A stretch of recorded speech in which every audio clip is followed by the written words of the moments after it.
Knoxville, so Morristown, Dandridge, Maryville, this line of thunderstorms moving to the east, that's what's prompted the warnings. Damaging wind gusts will be the main threat with this. But I want to show you we're not completely done yet. Definitely some really rough weather areas to the south. Tornadoes in northern Alabama and areas to the south. But notice still some storms developing back towards the west as well. And then this heavy rain kind of moving over the same areas time after time. That may end up being our biggest threat later tonight is the flooding potential. Level 4 out of 5 risk south and west of us, but the majority under a level 3 out of 5 risk. And I still think as we go through the next several hours, numerous opportunities for showers and storms. And I don't think we're done with our severe threat yet. Watch after 1 a.m. Want to see these storms moving through. Can't rule out some gusty winds still with some of these. And that line right there, that's 5 a.m. coming through close to rush hour. So, Don, I still think we're not done yet. I'll tell you when things finally do quiet down, though, coming up in a few minutes. Yeah, some bad timing there. All right, Ken, thank you. Several school districts are changing plans in the aftermath of today's severe weather or as a precaution for what could be coming tomorrow. Now, Russellville Intermediate School will be closed. As we told you, that school is actually damaged in the first round of storms today. Sevier County schools will be on a 2-hour delay. Union County schools, 2-hour delay. And Jefferson County schools are going to be on a 1-hour delay. That's just the start, really. We have a full list of closings and delays. You can find them on our website at WATE.com. Now, as we mentioned, we've had a team of reporters out all day today and tonight following damage and other issues from the storms. The storm came in from the west, hitting the Crossville area about 9 o'clock tonight. That's when reporter Molly O'Brien, shared this video with us. Lightning just lighting up the skies, even shutting down power for a short time. Molly since started the trek back toward Knoxville, but joins us now live with her experiences. And Molly, I understand you even had to shelter in place at the Buc-ee's in Crossville there for a while. Yeah, that's correct, Don. Ken told us when we were going live to get into a safe space, and we walked in, and about 5 minutes later, the Buc-ee's staff, its company policy, told us and the customers and workers all to shelter in place in the bathroom, which is their safe spot. So there was about 100 people sheltered in place there for about 35 minutes before we were given the all clear to come back. Now, we traveled down Genesis Road off I-40 in Crossville, which is where that Buc-ee's sits off of. We didn't notice any significant damage there. We also traveled towards Fairfield Glade as well as downtown Crossville. And I spoke with the Cumberland County EMA earlier tonight, about 35 minutes ago, asking him if they had reports of any significant damage or injuries. He said there was none to report. He said there were 400 outages. I asked him if there was a specific area those outages were. He said it was countywide, but we've since, like you said, made that trek back. We are now in Knox County. I'm trying to see what exit we're passing right now. We just passed Turkey Creek exit. So this is Cedar Bluff Road we're currently passing, and you can see there is rain coming down. We didn't see that when we left the Buc-ee's about 45 minutes ago. We weren't seeing any rain. We were only seeing lightning, which that theme has since carried on throughout our drive tonight as we went from Cumberland to Roane County now into Knox County. But just rain, you see cars taking it easy on the roads. We're not seeing really any slick spots, but lightning lighting up the sky as you see right there. But I'll send it back to you guys in the studio. All right, Molly, thank you. Be safe as you get back here to the station. Next, we want to check in with reporter Dominic Webster. Now, he's been monitoring conditions in West Knox County. He joins us now live from there. Dominic. Hey there, Don. Yeah, I'm actually now at the Casey's on Lovell Road. I moved down the street a little bit from the Shell station where I was at earlier when I was talking with Ken and Matt during that cut-in there just a few minutes ago. And I'm going to step out of the way here for just a second. Right now, not as heavy rain as what we were seeing earlier about 10-15 minutes ago when I was on the air with them. And still lightning going all over the place. There's really some impressive lightning to my south. But we've got some video here that I shot while I was out and about along Lovell Road earlier as the storm was starting to roll in. And I made sure to slow down a couple of clips for you guys so that you can actually see the bolts of lightning streaking across, one of them kind of spider webbing there.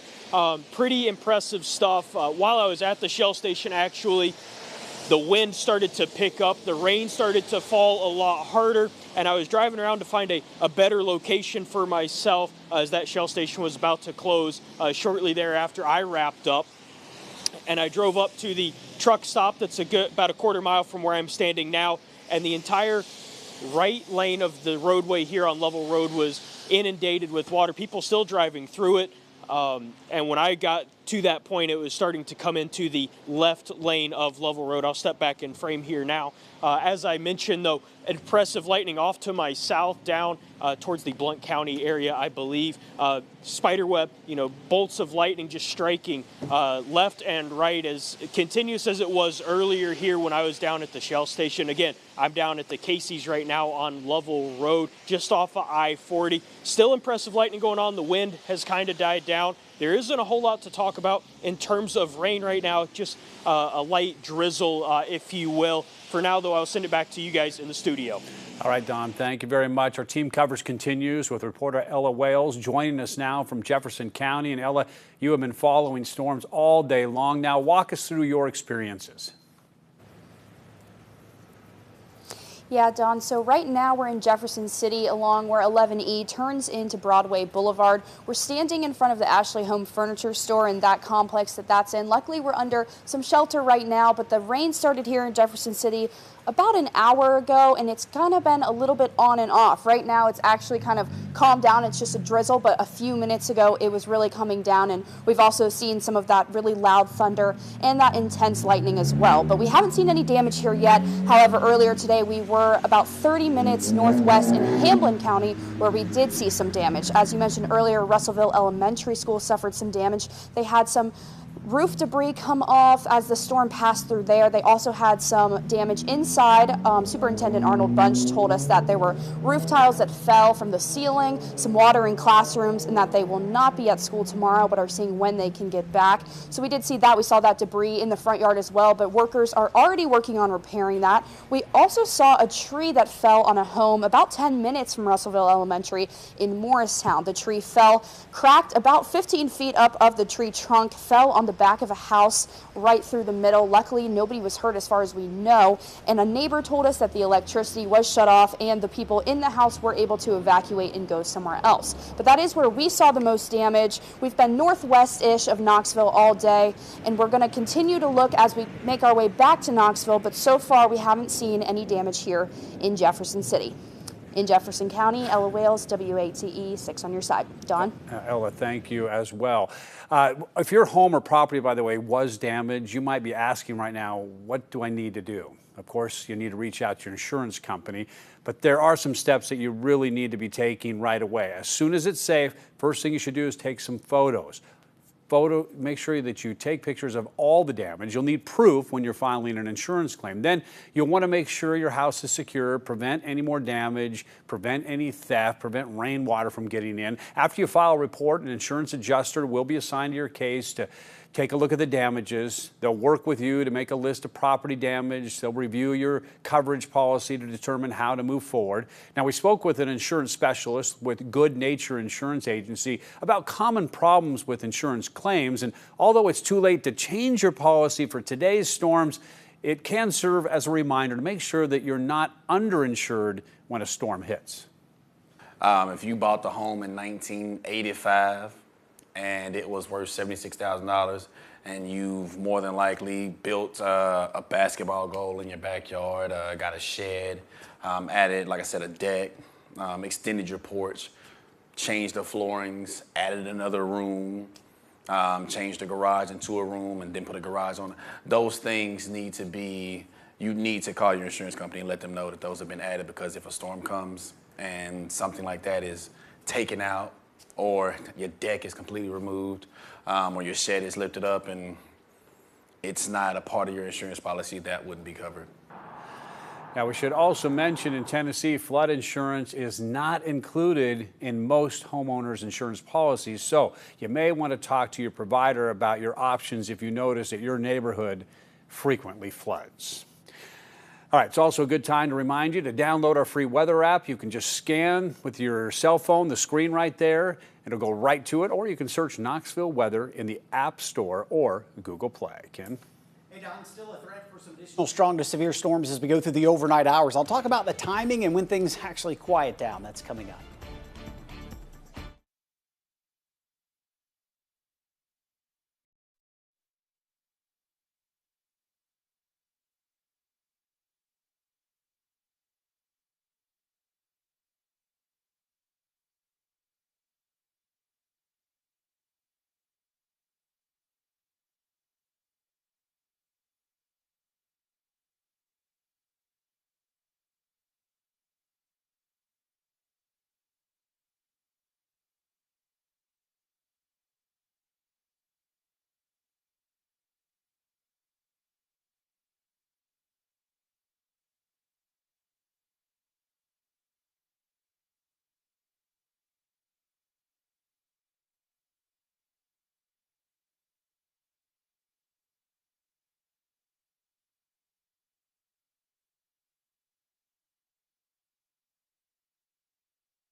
Welcome back. An investigation underway this evening following an officer-involved shooting in Knox County. First, we want to tell you that a man was shot and hospitalized. The deputies involved were not hurt. Now, this happened at Clayton Park on Norris Freeway in the Halls area outside of Knoxville.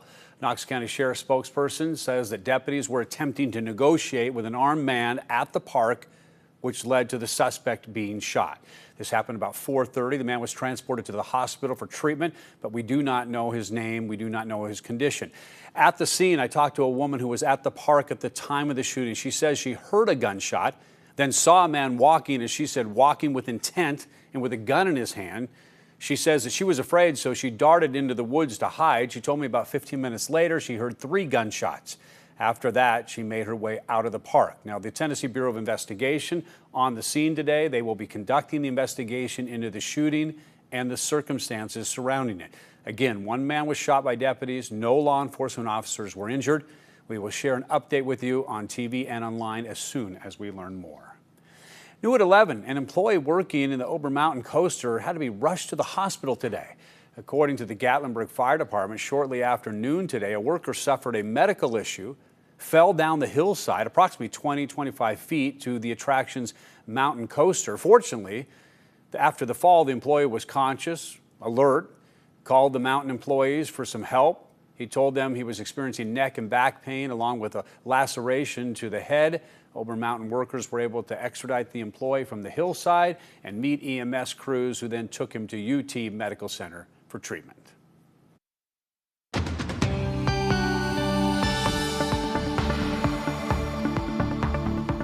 Still pretty active across the area. We got a couple of warnings still in the eastern sections of Sevier County. Heavy rainfall ongoing. Gatlinburg, that's at Ripley's Aquarium of the Smokies there on the plaza. Higher elevations at Gatlinburg Sky Park. Camera's been bouncing up and down. Not only do we have heavy rainfall, but gusty winds there as well. Take a look at the radar. Here are the warnings. They're basically the northeastern side of Sevier County over into Cott County through western North Carolina, and they're into Blount and Monroe counties. It looks like these warnings go, let's put a track on these, or at least a timing. This goes until midnight, so that's going to be Jefferson, Eastern Jefferson, Cock, Northern Sevier County. A little bit further to the south, those go until 11:45 and 11:30 down into portions of Monroe County. So we'll say anywhere after about midnight, then that initial line threat will be over with. Gusty winds are really the biggest impact right now east of Gatlinburg over into Cott County. This lighter pink that's showing up, those are winds getting about 50 miles per hour. So that easily could be doing some damage with some trees or power lines across the area. I think we had a report earlier that a lot in and around downtown Maryville were without power with that storm as it went through. I want to point this out, though, a wider perspective here for you. The worst weather definitely has been right along the Alabama, Tennessee, and Georgia border. Those are all tornado warnings in red. But notice all the showers and storms still back to the west. We got a lot of rain to come as we go through the night tonight. Now, the greater risk of severe storms continues to push south now, Nashville down through Huntsville to Chattanooga, but we're still, majority of the area in that level 3 out of 5 risk, a little lower up to the north and east. But I don't want you to think that that's any consolation. There's still that opportunity as we go through the night for some additional severe storms. So the tornado watch expires at midnight for the majority of the area, but further to the south, they've extended this a little longer now. It goes until 4 a.m. for McMinn and Monroe County. So areas to the north, that will expire at midnight because it looks like the greater risk will slowly shift southward, at least for tornadoes as we go a little later tonight. But I don't think we're done with our wind threat just yet. Let's look. This is where we are at 11 o'clock. This is a forecast product showing you as we go into the night. There's 1 a.m. So as I mentioned, shortly after midnight, that batch now moving into the mountains is gone, that strong wind threat. Heavy rain still possible overnight. This is 3 a.m., but watch this line still showing coming out of Middle Tennessee. This is what concerns me as we get towards 5 a.m. Could be some very gusty winds with that, and that comes down through the metro, maybe weakens a little bit as we get close to that rush hour. So that's why I still think the opportunity for some gusty winds will linger overnight.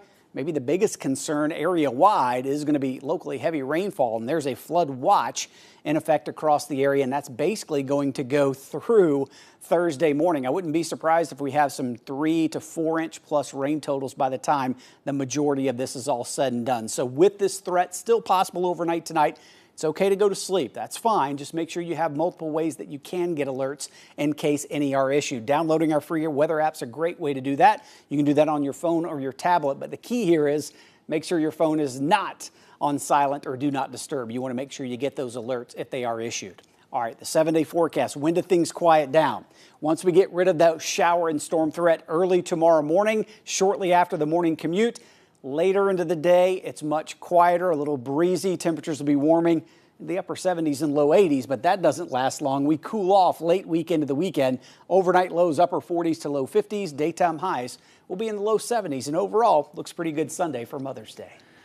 Good timing there. All right, Ken, thank you. Reese joins us now. A ball football player going to make a lot of fans happy if what his coach says is true. Yeah, Brew McCoy injured himself pretty badly against South Carolina last year. Well, his head coach thinks a lot of good things about him. We'll hear what he had to say coming up after the break.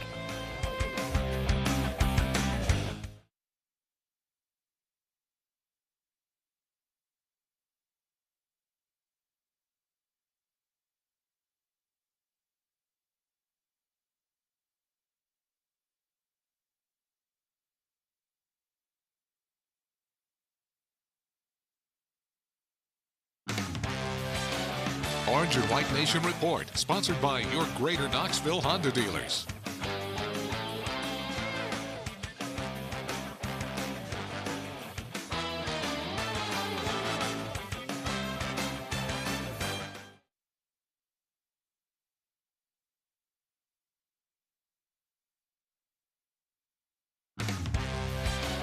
Orange and White Nation Report, sponsored by your Greater Knoxville Honda dealers.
Orange and White Nation Report, sponsored by your Greater Knoxville Honda dealers.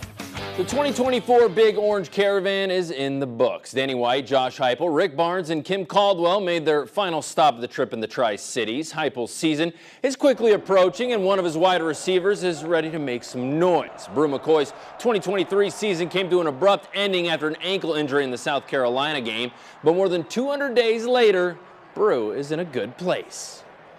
Been really exciting to see just his growth, and I had our strength staff record him the other day as he was sprinting in the indoor, and it looks really natural. Gait is fluid, speed is coming along really well.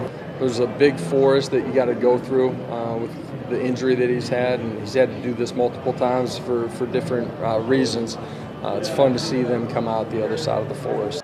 Heupel continued to say that McCoy should be ready for the season, and he is in a position to have an elite summer.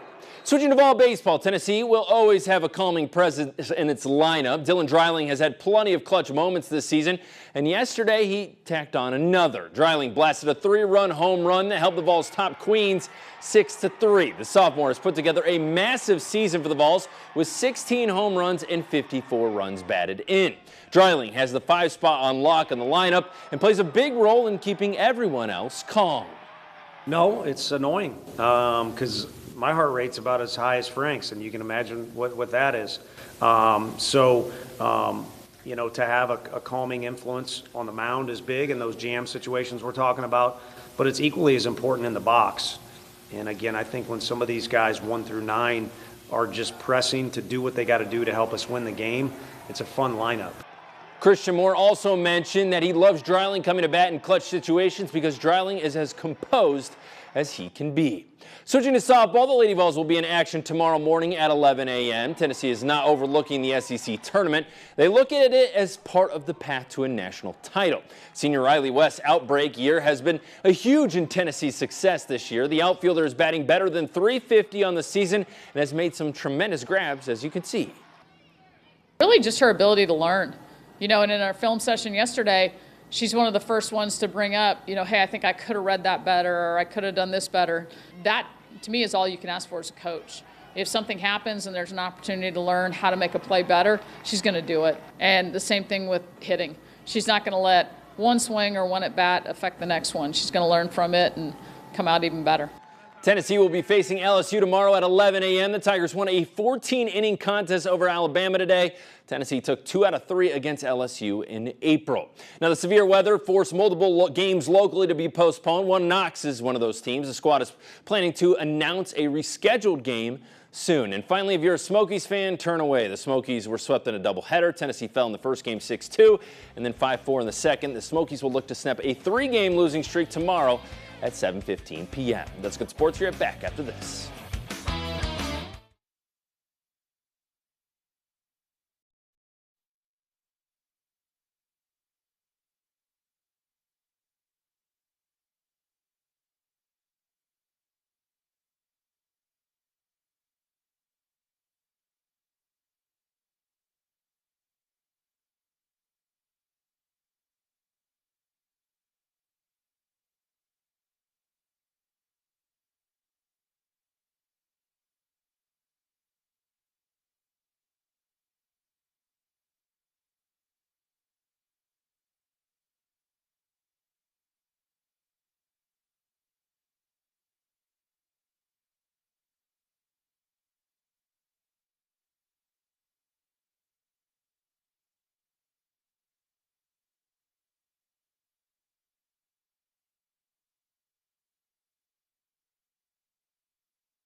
Still a threat for some severe storms overnight, which will probably turn to flooding concerns. Flash flood warning issued for Fentress County that goes until 4:15 in the entire area, basically under a flood watch all the way through tomorrow morning. I don't think we're done with our severe threat just yet. Notice the additional storms that continue to build back to our west, especially along the Tennessee-Kentucky border. Those are dropping south, and there's some additional storms back through the Boot Heel of Missouri.